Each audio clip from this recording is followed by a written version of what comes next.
कभी ऐसा हुआ है आपके साथ?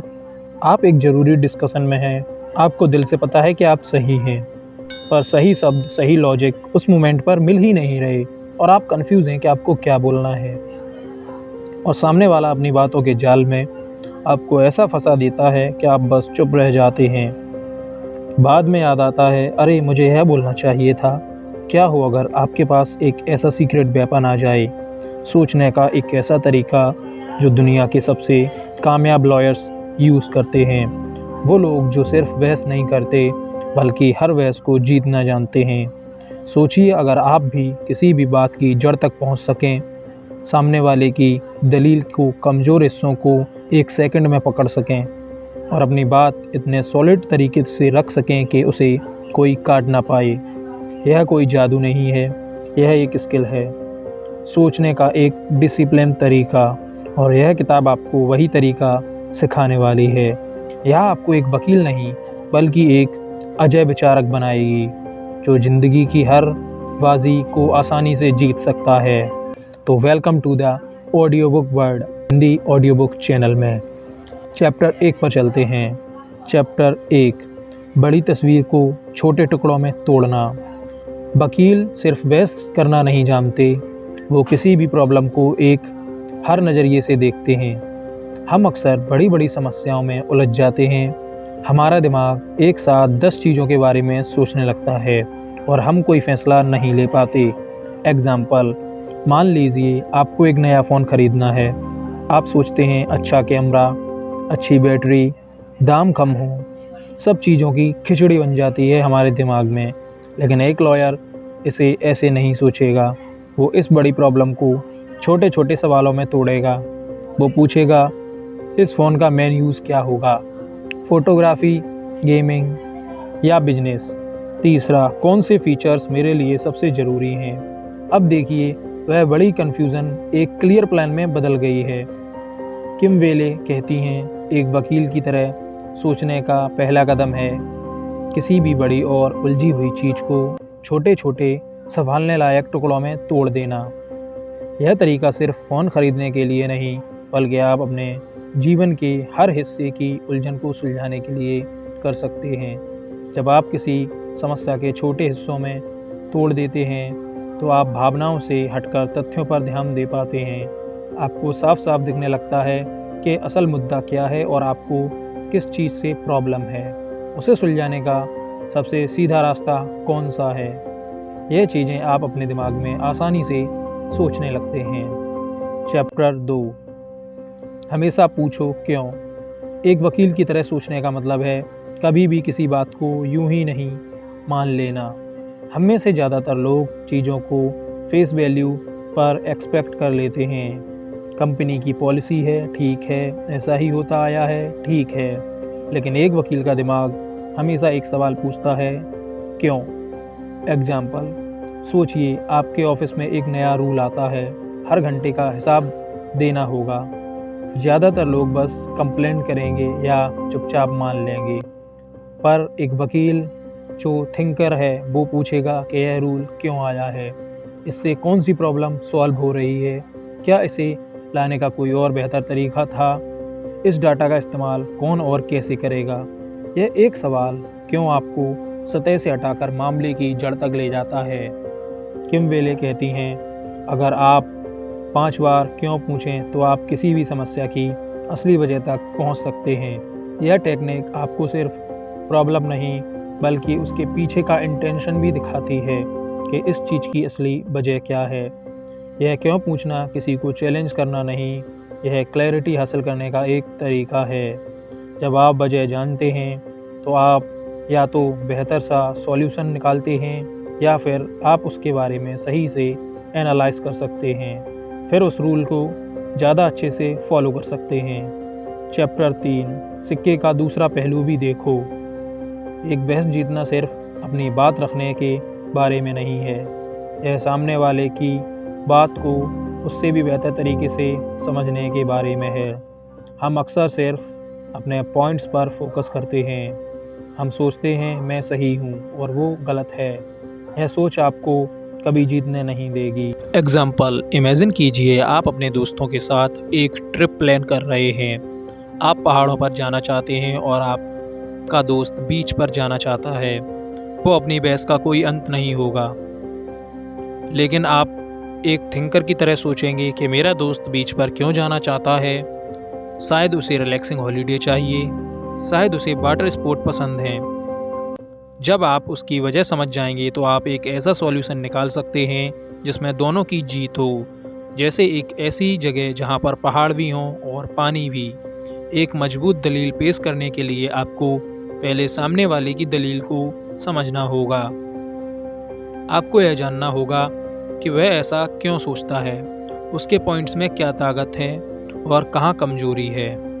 जब आप सामने वाले के नज़रिए को समझते हैं तो आप बहस नहीं करते, आप एक कनेक्शन बनाते हैं उस चीज़ को सोचने का। चैप्टर 4, भावनाओं से नहीं तथ्यों से सोचो। हमारी दुनिया भावनाओं और ओपिनियंस पर चलती है। मुझे लगता है, मेरा मानना यह है, यह बात सुनने में अच्छी लगती है, पर एक मजबूत आर्गुमेंट की नींव नहीं बन सकती। वो सिर्फ एक चीज़ पर फोकस करता है, फैक्ट्स यानी तथ्य। एग्जाम्पल, एक मीटिंग में कोई कहता है हमारा नया प्रोडक्ट फेल हो जाएगा, मुझे अच्छी फीलिंग नहीं आ रही। यह एक भावना है। एक लॉयर थिंकर इसकी जगह कहेगा पिछले 6 महीनों का मार्केट डाटा दिखाता है कि इस तरह के प्रोडक्ट की डिमांड 40% कम हो गई है। हमारे टॉप 3 प्रतिस्पर्धी भी ऐसे प्रोडक्ट से लॉस उठा चुके हैं, इसलिए हमें इस लॉन्च को रिवैल्यूएट करना चाहिए। अब बताइए किसकी बात में ज़्यादा वजन है। किम वेले कहती हैं, तथ्य वह खंभे हैं जिन पर आपकी दलील टिकी होती है। बिना तथ्यों के आपकी बात सिर्फ हवा में उड़ता है, एक ओपिनियन है। तथ्य वह होते हैं जिन्हें साबित किया जा सकता है, वह यूनिवर्सल होते हैं, उन्हें कोई ठुकरा नहीं सकता, उन्हें कोई झुठला नहीं सकता। अगली बार जब आप कोई बड़ी बात कहें तो रुक कर खुद से पूछिए, क्या मेरे पास इस बात को साबित करने के लिए कोई कंक्रीट फैक्ट है। यह एक आदत आपकी हर बात में वजन बढ़ा देगी। चैप्टर 5, शब्दों का सही इस्तेमाल। लॉयर्स जानते हैं कि हर शब्द का एक वज़न होता है। एक गलत शब्द मतलब पूरे मैटर को ख़त्म करना। हम अपनी रोज़मर्रा की ज़िंदगी में अक्सर ढीले ढाले शब्दों का इस्तेमाल करते हैं। मैं जल्द ही वहाँ पहुँचूँगा, यह काम लगभग हो गया है। ये शब्द कन्फ्यूज़न पैदा करते हैं। एग्ज़ाम्पल, सोचिए आपके बॉस ने आपको एक मेल लिखने को कहा। आपने लिखा, I will send the report as you soon as possible. इसका क्या मतलब है? 1 घंटा, 1 दिन। एक लॉयर थिंकर इसकी जगह लिखेगा, आई will send the report by 5 PM today. यह क्लियर है, प्रिसाइज है और इसमें कोई कन्फ्यूज़न की गुंजाइश नहीं है।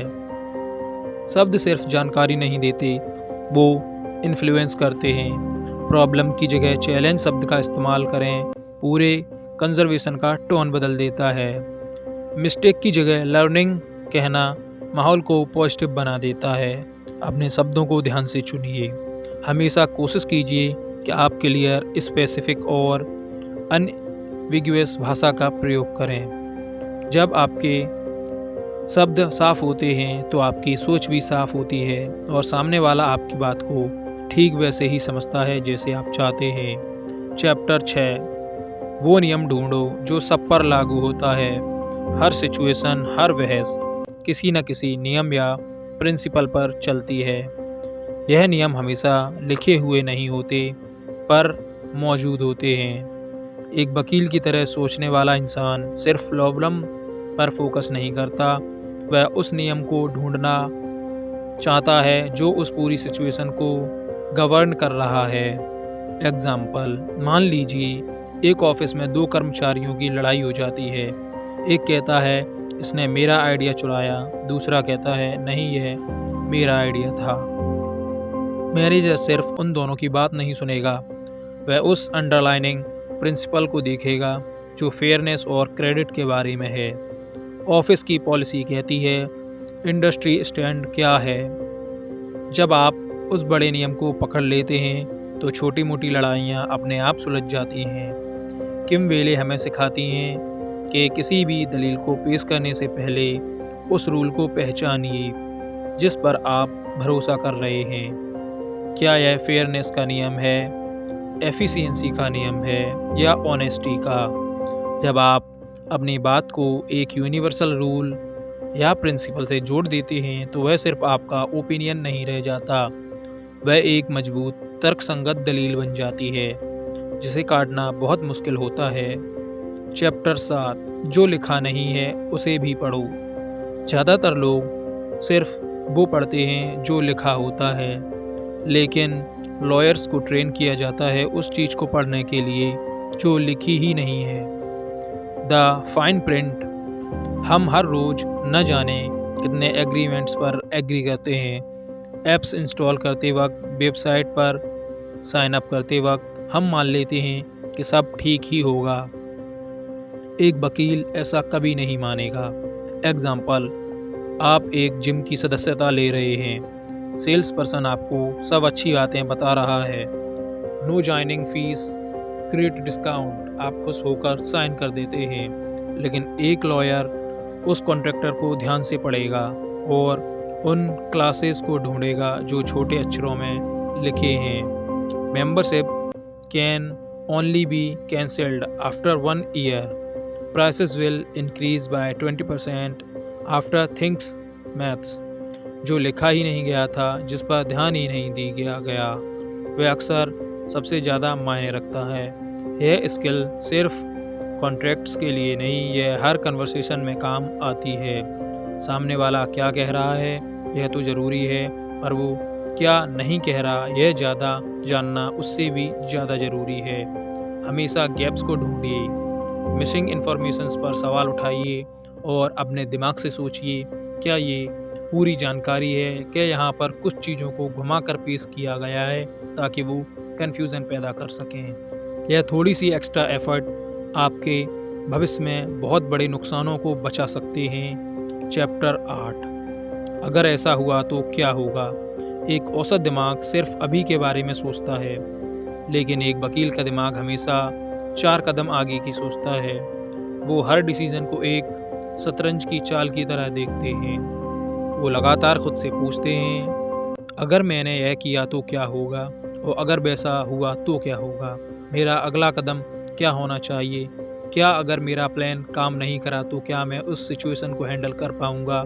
ये सब चीज़ें लेकर वो अपने प्रोजेक्ट को लीड करते हैं। एग्जाम्पल, आप एक प्रोजेक्ट पर काम कर रहे हैं और आप अपनी टीम को एक टास्क देते हैं। आप बस यह कहकर नहीं छोड़ देते कि इसे कर लेना। एक वकील पहले से सोचेगा, अगर टीम को यह टास्क समझ नहीं आया तो क्या होगा? बैकअप प्लान क्या है? अगर हमारा मेन डेवलपर बीमार पड़ गया तो क्या होगा? Backup plan. Another developer on stand by. अगर क्लाइंट ने लास्ट मिनट पर चेंजेस मांगे तो क्या होगा? Backup plan builds extra time is the schedule.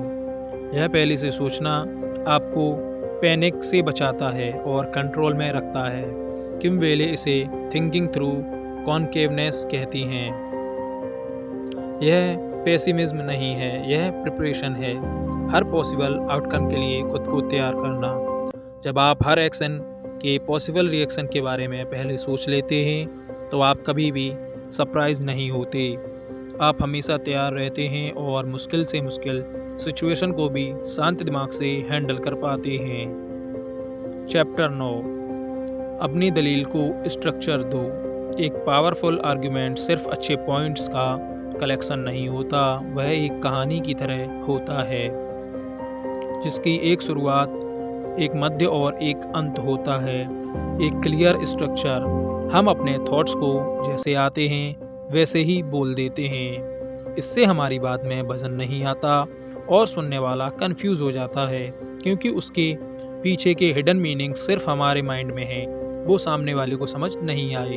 Example, आप अपनी कंपनी का एक नया आइडिया पिच कर रहे हैं। आप बस यह नहीं कह सकते कि हमें एक नया ऐप बनाना चाहिए, इससे बहुत फ़ायदा होगा। एक थिंकर अपनी बात को एक स्ट्रक्चर देगा। सबसे पहले, इशू हमारी सेल्स के पीछे महीनों से लगातार गिर रही है।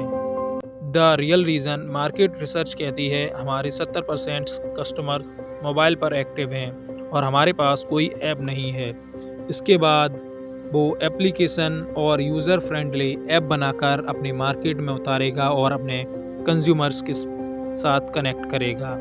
और आखिर में कंक्लूज़न, इसलिए हमें तुरंत ऐप डेवलपमेंट टीम बनानी चाहिए। यह स्ट्रक्चर आपकी बात को लॉजिकल और परसुएटिव बना देता है। वकीलों की दुनिया में इसे IRAC मेथड कहते हैं, इश्यू रूल एप्लीकेशन कंक्लूजन। यह स्ट्रक्चर इतना पावरफुल है कि यह किसी भी कॉम्प्लेक्स आइडिया को एकदम सिंपल और समझने लायक बना देता है। यह सुनने वाले के दिमाग को एक लॉजिकल जर्नी पर ले जाता है जहां से बचना मुश्किल है, और सामने वाला भी इस चीज़ को इतनी आसानी से छोटे छोटे हिस्सों में समझ लेता है कि उसके लिए कोई भी कन्फ्यूज़न नहीं बचती।